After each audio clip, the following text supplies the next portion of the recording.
Here guys, I have a split green peas here. It looks like this guys. And now here, I boiled this one already. I'm doing an experiment guys. Let's see.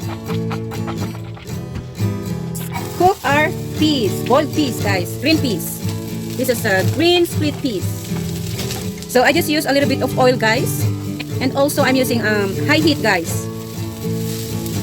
I'm trying to make a munchy and crunchy and yummy green peas guys. Something to snacks on with my kids. So we just stir it occasionally guys and let it cook nicely. And we can season it with salt guys.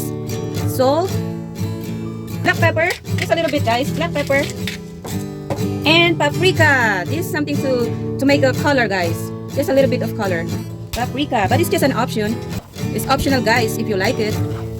But look at this, it's looking nice. Let's just cook it guys until it's become crunchy and munchy and ready to snack. Not yet. We have to continuously stirring it or mixing it. Just like this guys, so it won't burn. As you can see guys, wow, just exactly how we want it. Crunchy and munchy and dried and yummy. Yummy-licious. Now we can have something to snack on and enjoy with our kids. Right. Yum yum. Thanks for watching.